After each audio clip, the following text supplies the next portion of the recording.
don't overcomplicate things. Don't segment out too much. I've seen campaigns of accounts with €10 budget and like 6 campaigns. That's not going to work.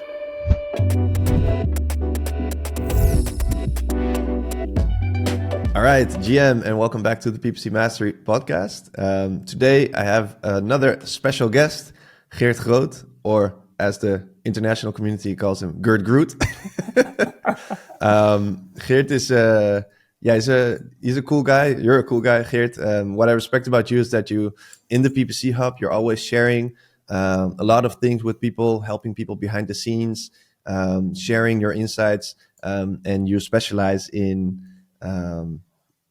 getting results, really good results with low budgets for mostly local clients.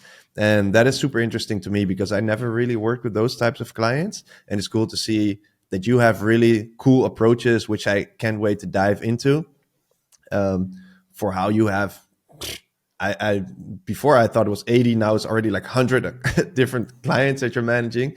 So I think it's going to be a good conversation. But before we dive in, Geert, could you maybe tell us a little bit about yourself and tell us something about yourself that most people don't know? Wow, thank you for the introduction. What most people don't know is that next to Google Ads, I'm volunteering every week at the Friday morning at a daycare for people with autism near my house. And so we're gardening, woodworking, just having fun and helping those people out. So that's something most people don't know. Yeah. How long have you been doing that? Almost 2 years now, I think.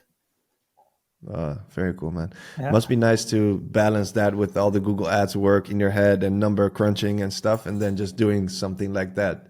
Yeah, it's really giving back to community, and it's a whole lot different compared to Google Ads. And I've told some people, if Google Ads will stop working for me, then I'll make the switch to something like that. So a whole different thing. Very cool, man. Very cool. So you do that every Friday morning for a couple of hours? Yeah, for 4 hours, I think. Yeah, very nice, man. Very nice. All right, well, that's cool. So next question, Geert. What is something you believe about Google Ads that most people disagree with? That manual bidding will still work in accounts. Interesting. And especially the Google reps don't believe that, but I do. Very nice. Okay, I want to definitely dive into that in a sec. So Geert, you specialize in local businesses mostly. Yeah. Could you maybe talk a little bit about what your client portfolio looks like and how you decided to work, with this type of client? I've started to work with these type of clients at my former job, and I really liked the fact that you do business, or you talk with the business owner. So it's a very short line to manage expectations and discussing the accounts. And once the accounts are set up, it's not changing a lot. So you don't have to spend hours and hours per month in a small business account. You don't have to over-manage them. And that's why I can manage a lot. And with a lot, you mean how many clients? Yeah, I thought it was about 80, but it's 100 now. That's crazy. Yeah. So then the question is, how are you able to manage 100 different accounts or 100 different... Is it 100 different clients, or do some clients also have multiple accounts? Some has multiple, but that are only 2 or 3 clients who have multiple accounts. So it's Yeah, so it's technically like, let's say 100 different clients, all Yeah. mostly small budgets, local. How are you able to do that? Because at my peak, when I was working in an agency, I think I had like 10 or 12 different clients, and that was already a lot. And as a freelancer, now obviously I'm doing much less because my time is more spent on PPC Mastery and less on the freelancing side. I only need 1 or 2 clients in order to maintain my skill set.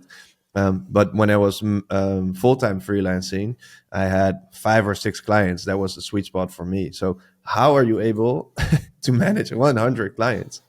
Yeah, I think because I cut out all the meetings, of most of them, not on purpose, but in my experience, the small business owners don't want to meet every month to discuss what the CPCs are, what the impression share is. And so I don't do a lot of meets. And that's something that saves you a lot of time. And next to that, I have a lot of automations in the account with scripts, and that's helping as well. Yeah. And so if you cut out those meetings, how do you keep them up to date? Yeah, I've told you this before. I don't report a lot because again, the clients I work with, they don't care about the metrics or they just care about the result. And if the phone keeps ringing, if the lead forms are flowing in, then they are happy and busy enough and don't want to meet and discuss endlessly PPC metrics. Yeah, that was a big eye opener for me. You mentioned that in the PPC Hub last year at the start with one of the first roundtables we did. That was a huge surprise for me. And why not? I mean, if those business owners, they don't care about click share, impression share, how many impressions you're getting. They just want to know, okay, am I getting leads? That's enough. Yeah. So could you give some examples of the type of clients that you are working with? So what type of businesses are they? Could be a taxi driver, a taxi company. You can imagine those don't have different services every month. It stays the same. Yeah. And the keywords stay the same. Maybe you do some ad testing in that account, but you just have to make sure that the phone keeps ringing. Could be how do you call that? A driving school. That offer doesn't change a lot either.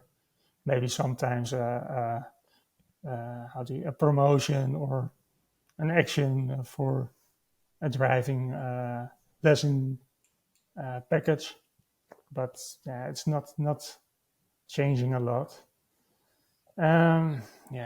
Those kind of businesses, gardening, constructing, all very local and small budgets.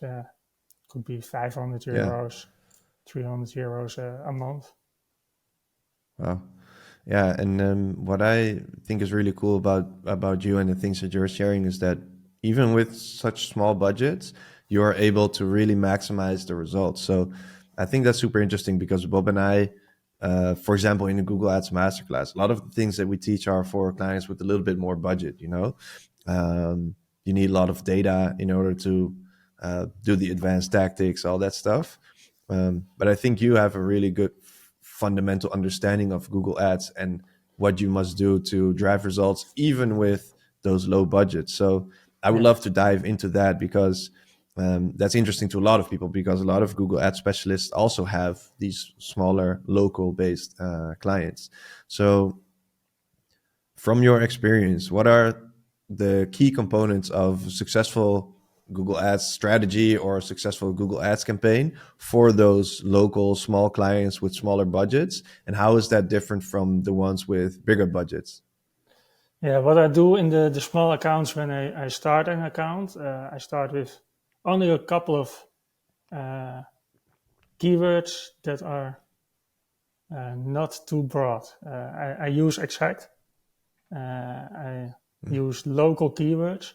So, for example, if I have a driving school in a city, I will only go for driving school in that city or driving school, and not for driving lessons in or learning to drive. Just the main keyword, driving school in that location. And with the small budgets, those keywords get the most conversions I see. And it could be a furniture store as well. And then you go for furniture store and not for buying chairs in or buying a table. You want the people to visit the store. And when people want to visit the store, they start the search with furniture store in that location. They don't start with buying chairs or buying a couch. Those people are, in my opinion, more searching for information and inspiration. And when they're ready to buy, they'll go to furniture store in the location. And then when the goal is store visits, you have to use that approach, I think. So really for local relevance is key, and you keep it small in the beginning with keywords, so exact, and then you use manual CPC with that? Yeah. I aim for a high impression share to start with. And from there, I keep in contact with the client when we just start to track if store visits increase and if leads increase, if phone calls increase at the time when we start. And when that happens, you're on the right track. Yeah. And so speaking of that, so your conversion tracking, I guess that must be in place really well with local lead gen. What types of, do you also use offline conversion tracking, for example, or is it more like the basic ones? Yeah, when people have a WordPress website, I'll set it up myself. If it's more complex, I'll use another freelancer to set it up for me, because I don't have the time to spend hours figuring out how it will work. But the basic things, and in WordPress, the offline conversion tracking is very easy to set up. So I use that. And how does that help you, the offline conversion tracking with these clients? For some, it only helps to give them insight in what is the value of Google Ads in the sales process. I have a company in renovations, but it can take a great while for people to convert. So most of the time we go over the 90-day window, but it still gives the client a good insight in the value of the ads. So even you can't steer on the value in the account, you're doing something right, because you see the value after the 90 days. Yeah. So it's also for yourself to sort of prove that it's working. Do you see that there's challenges there with small clients that they're not really convinced about whether or not Google Ads is actually working for them? Not really that it's not working, but I have challenges in getting back the data from the small businesses, because they have to maybe go into WhatsApp to go back in the history of the calls or the conversations to check if a certain lead has become a client, and that's costing them a lot of time to figure out and to look back in the data. So that's the main challenge. But when a proper CRM is in place, then it's getting a lot easier. But most small businesses, don't have it. Don't have it. Yeah, exactly. That was going to be my next question. Yeah. How often do you see clients that they actually have it? No, and if I share a spreadsheet, they don't. It's kind of sad. They don't know how to work with spreadsheets. So it's a challenge then. It feels so normal to us, right? To be able to use a Google Sheet or Excel. Yeah. And if I tell them about maybe Google Ads scripts, they look like they're seeing water burn. Yeah. What? What's a script? A script? That's like a movie? That's.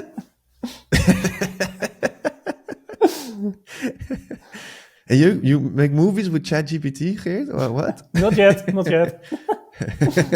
Hey guys, real quick, if you like this episode, don't forget to subscribe so you don't miss anything in the future, and feel free to share with a friend, colleague, or family member, because that's the only way we can grow the show. All right, back to the show.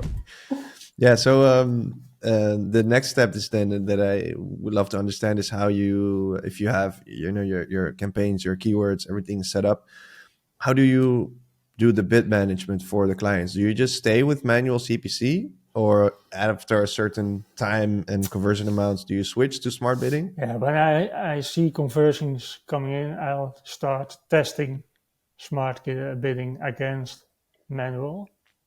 And sometimes it picks up. But if it doesn't, I'm happy to stay with manual. Because it still gives the most control in your CPC. And you can do so with portfolio bid strategies because those clients, they maybe have a budget about €10 a day. Mm-hmm. If you don't cap smart bidding, then it's just one click. True. Yeah. And that's not something that works well with my clients, if I have to explain that. Yeah, exactly. So it sounds like the setup side, it's actually quite simple. You have to have really good conversion tracking. You have really simple campaigns with simple keyword targeting that is highly relevant. Simple manual CPC bidding. Don't overcomplicate things. Don't segment out too much. I've seen campaigns of accounts with €10 budget and like 6 campaigns. That's not going to work.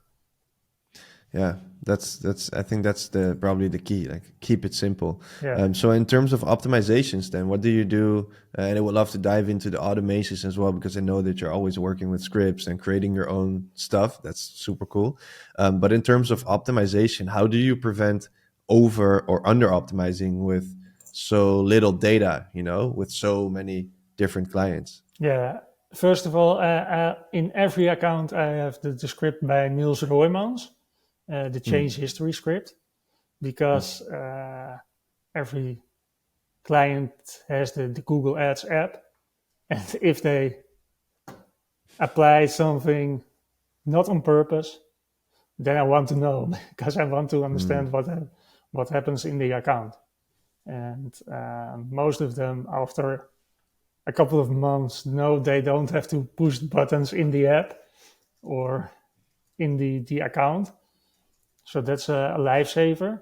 But on optimization, I get an email for every client every day with the metrics about 2 days, 7 days, and 30 days, with an Excel in that sheet with the search terms. And in the sheet, I can select the search terms to exclude or to add. So I don't have to dive in the account to manage the search queries and the keywords. That's a time-saving thing. And if I see in my mail, in the report, conversions has dropped in the last 7 days or the last 2 days, depending on the account, I know I have to dive in and to investigate further what's wrong and what's not working anymore. So you have, how many different scripts do you use on average per account? For reporting, I think 2 or 3. And for management, it's depending on the account. I have a script that auto excludes all exact terms in 𝗍𝗂𝗪 campaigns. So when I add a search term and in my campaign, I don't have to go to the 𝗍𝗂𝗪 and exclude that. So that saves time. But on some accounts, I have scripts, custom scripts to auto exclude certain words containing certain phrases in the word. So I think 3 or 4 per account. And you have created some of them you've created yourself, right? Yeah, no, not myself. I got the ID and ChatGPT made the script because I don't. People think I can make scripts, but I really can't. I have to go back and forth to ChatGPT and test a lot, and then when it's working, I'll use it in my accounts. Very interesting. So how does that work? You just have a conversation with ChatGPT, and then you try, and it's not working. You go back and then repeat. Yeah, bang my head against the wall and and wait till the script is ready again. Test again, and go back again, and then I forgot. I want to do this as well, and give another prompt, and then it's a great time saver, and it's a bit challenging to get the script right, but if it's working, it can save you lots of time. Yeah. And lots of headaches. Yeah, for sure. So just to recap, you have the change history script. Yeah. The reporting script. Reporting, yeah. Which ones? What else? The excluding in 𝗍𝗂𝗪 campaigns. So if I have a 𝗍𝗂𝗪 campaign running, I have that script as well.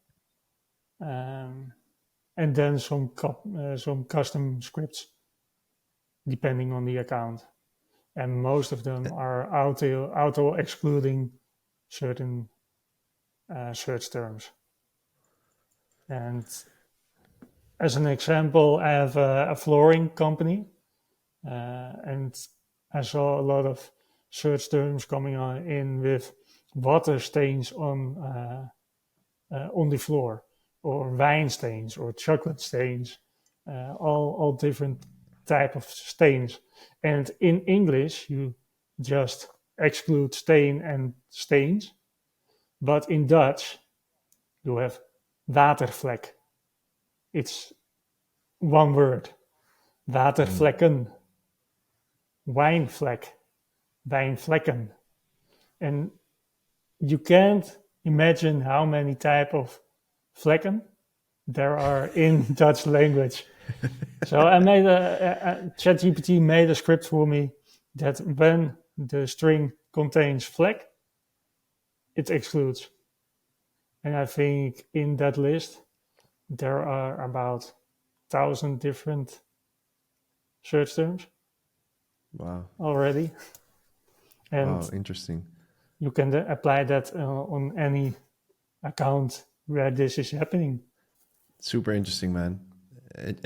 And I think for you, I always feel like when you are talking about these scripts, like, oh yeah, I'm just using ChatGPT. I know I can't code, and I just asked ChatGPT. But it's really sick how you're building those things, and it's actually special because this is why you can manage so many clients at once, because you have those automations in place. Yeah. And even for me, if I wanted to build a script with ChatGPT, I still need to know where to begin and how to instruct it what to create. So. Maybe if next time in ChatGPT, just type in, make me a Google Ads script. See what it brings you. And then you can refine it.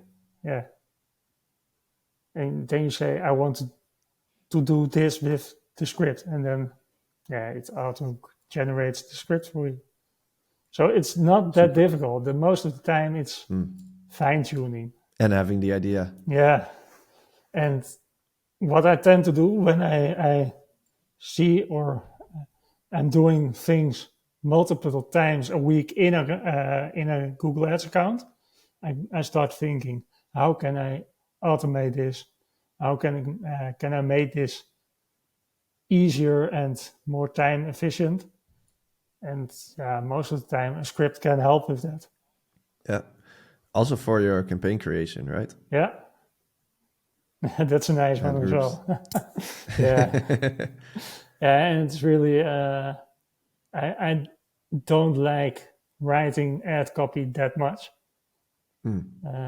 because I'm not that creative. I mainly look at the landing page and then I'll figure out to make an ad of that. But ChatGPT is a lot better in creating compelling ad copy, I think. And I've set up multiple campaigns this way, and they're getting a great click-through rate and conversions as well. So people say ChatGPT doesn't work for ad copy, but it can. Yeah, I think so too, and at least give you direction and some inspiration. But I think it's also good. In terms of landing pages, actually, that's a good one to ask about, because I can imagine that with local clients, they just, like small business owners, maybe they create quickly a landing page themselves, and it's like highly not optimized to generate leads.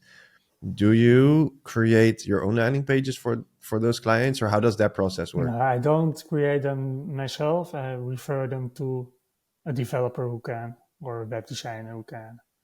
And I have a couple in my network that are really great and not that expensive. And that works great for me and my clients. And most of my clients have WordPress websites, and the developers I work with are really, really great in creating good landers for those clients. Yeah. And then do you still involve yourself in the discussions about, okay, maybe not necessarily the development of the website, but of the landing page, but how the form should look like, the title, the headline, and stuff like that?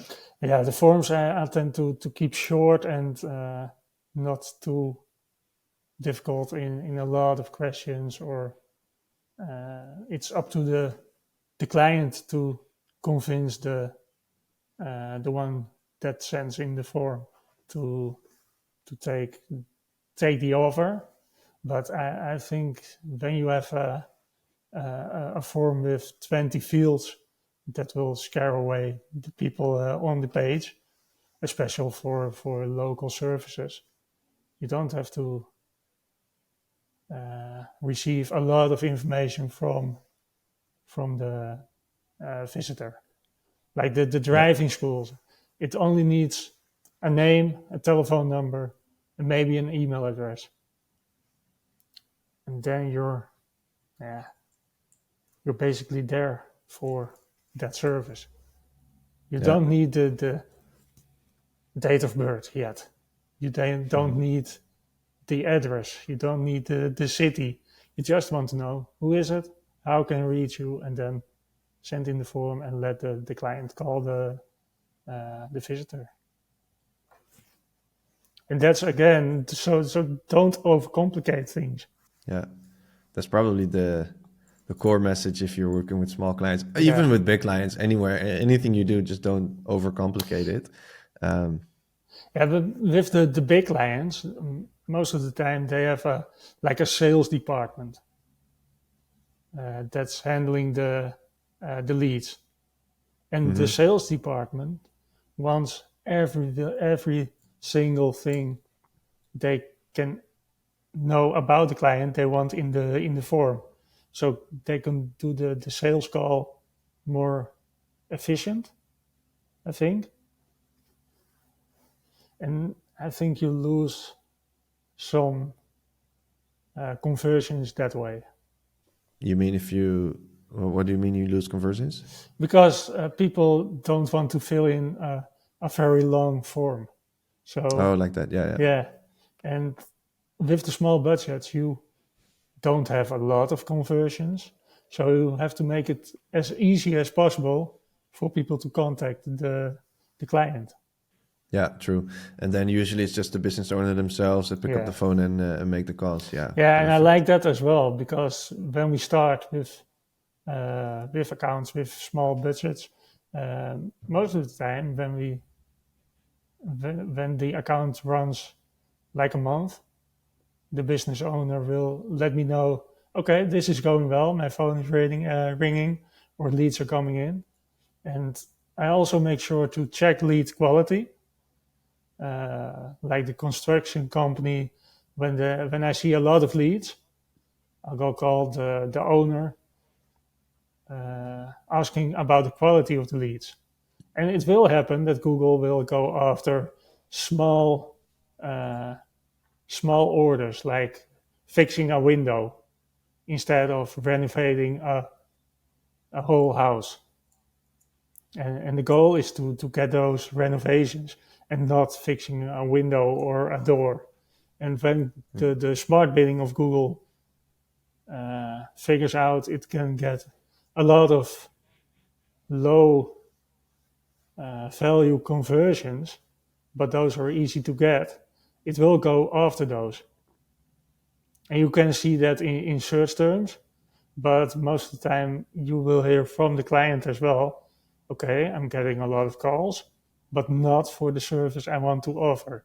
So you have to dive into the search terms and go exclude the queries that drive those low value conversions. Yeah.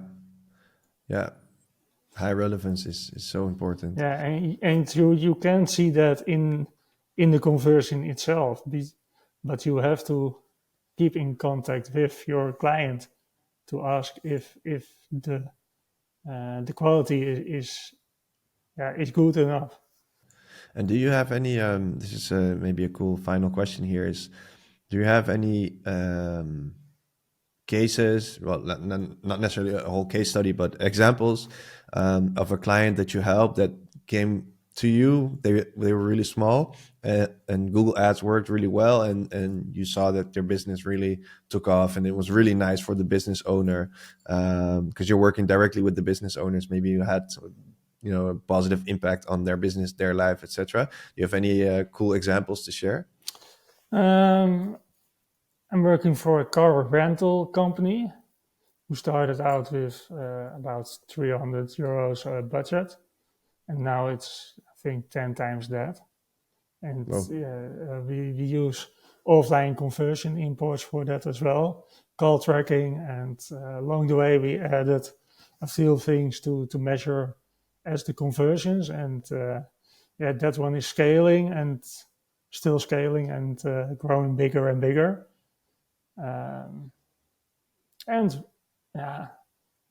Some time ago I started working for a dog school. I think you know that one.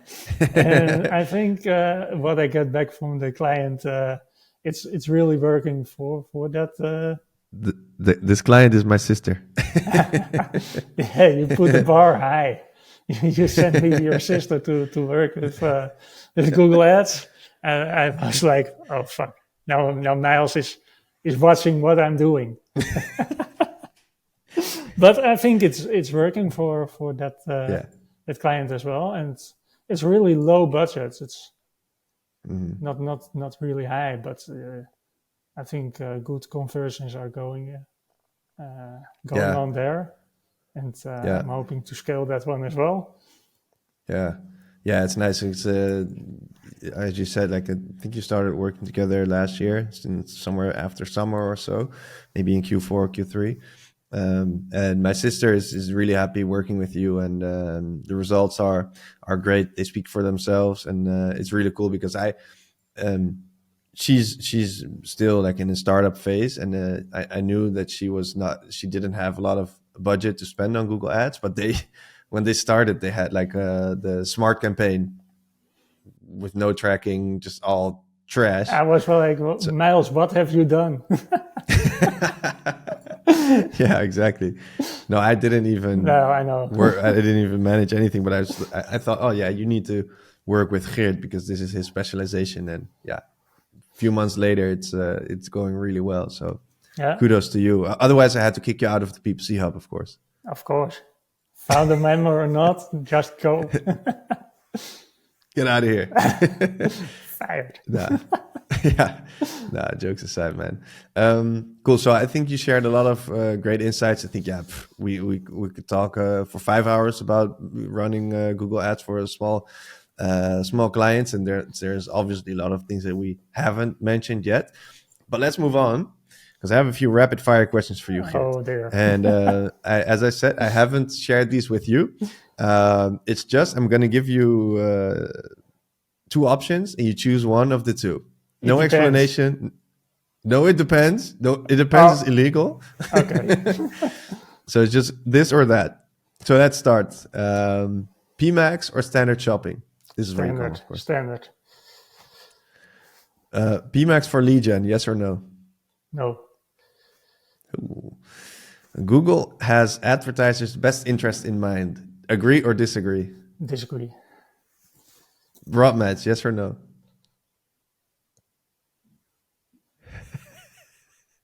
Only when you exclude it. Yes. Okay. Yeah, no. Yeah, go ahead. Explain. Yeah, only when you've excluded enough shitty terms. Yeah. That's why I have these questions, because it's annoying. You have to, yes or no? Yes or no? AARs, the automatically applied recommendations, bad or good?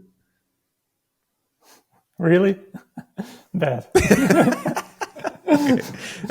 I didn't know, because I saw you thinking. I was like, wait, maybe good. Thank God you said bad. Manual bidding or smart bidding? Manual. Yeah. Will all match types except broad be gone in 2 years? Yes. And the last one is, will search and shopping campaigns be around in 2 years? Yes. Nice. So yeah, so you think in 2 years we'll only have broad? Do you think we'll have it? We will see that Google is going to sunset phrase or even exact sooner than that? I hope not, but I think they will phase it out. And that's Maybe why phrase first. Yeah. And then you have to learn how to script Yeah. on the search terms. Yeah, exactly. Yeah, true. Make broad exact. Yeah, I had a script made make exact again. So it looks at how many changes in the keyword or in the search term comparing to the keyword, and if it's too high, then it will exclude that search term. But that will get worse and worse. Yeah, probably. Just thinking out loud now, if Google does only continue with broad match, then manual CPC is going to be rough, because broad plus manual, that is probably the worst combination. Yeah. Well, let's hope for you that exact stays around for a bit longer. Yeah, I hope so. Yeah. And even, okay, this is another one then, the last one here. Do you think manual CPC is going to get killed? Yes. Yeah, I think so, but yeah. Eventually. But I don't think it's fair for the small accounts, because they just don't have enough data to learn the smart bidding. Yeah, I agree. It's kind of shitty, because Google has the data. They can apply that to all accounts. They know what works and what doesn't work. But still, you have to start over every single time when you start an account. So. All right, so Geert, to close off our conversation, I have one final question. if you had to share 3 golden nuggets about driving results with Google Ads, what would that be? Ooh, don't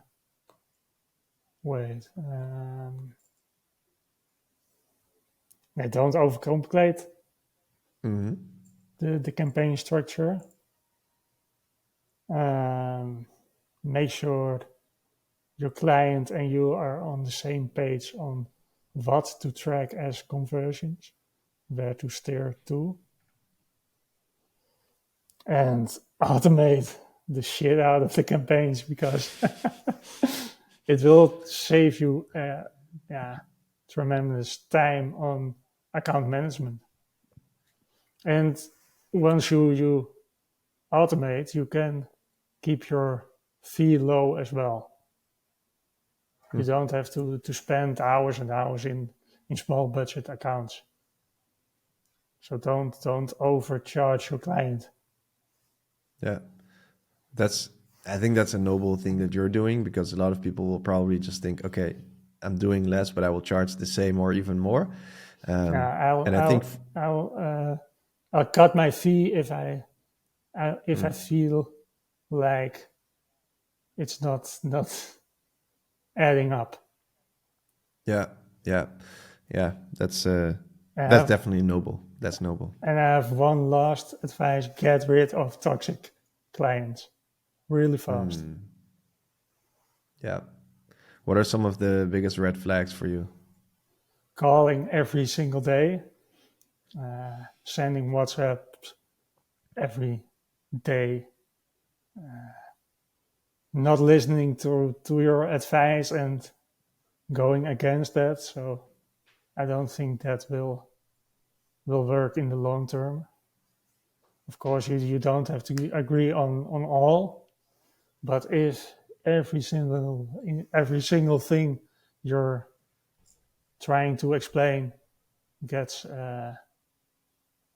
refused, then there's no fun in working with that client, and it won't drive the result you can get. Yeah, really important. The client protect your own. Yeah, the client hires you for your advice and for your best practice. And if you're trying to do that and they shut it off every single time, that's a red flag for me. That's a really solid tip, because a lot of people tend to stay on with clients just because they're paying, but at what cost? You got to protect your own mental health at all times. Yeah, I've shared that last year in the PPC Hub as well, where I fired my biggest client because it didn't work anymore. So and when you fire a big client, you see still 100 other clients that are fun working with. True. True. For you, literally 100 different ones. And maybe one more golden nugget: when you're working with small budget clients, get in touch with their web developer, because he or she will have the same type of clients and can refer them to you. That's how I get my clients. Yeah, very smart, very smart. And then it works the other way around as well. You can refer them if you, as you said, if you need new landing pages. Yeah, that's very smart. Cool. All right, Geert, thanks for sharing all those nuggets and for all those insights. Thanks for having me. Yeah, man, absolutely. You're always welcome to come back and do this again. Where can people follow you, Geert? LinkedIn, and of course in the PPC Hub. So there is where I share my insights, and I post on LinkedIn not that much, but only when I feel like. And, I hope people will get some value out of that. I'm 100%. I know for a fact that they get a lot of value out of that. So thanks, Geert, for coming on. And thank you for listening and watching. If you're watching this on YouTube, don't forget to like and subscribe, all that stuff. And we'll catch you in the next episode. Peace. All right, that's the end of this episode of the PPC Mastery Podcast. I hope you enjoyed it. And if you don't want to miss any future episodes, we're going to be back next week. Then don't forget to subscribe and share with a friend, family member, or a colleague, because that's the only way we can grow this show. Now, there's 2 more things I want to share with you if you want to take your Google Ads game to the next level. The first one is, if you want to get advanced Google Ads tips delivered straight into your inbox on Mondays and Fridays, head over to ppcmastery.com/newsletter to subscribe to our newsletter called the PPC Edge. And next to that, if you want to really take your skills to the next level and become the best Google Ads specialist you can possibly be, then consider joining the PPC Hub, which is our coaching and community platform for experienced Google Ads specialists. You can find everything about it on ppcmastery.com/hub. And with that said, I'll catch you in next week's episode. Peace.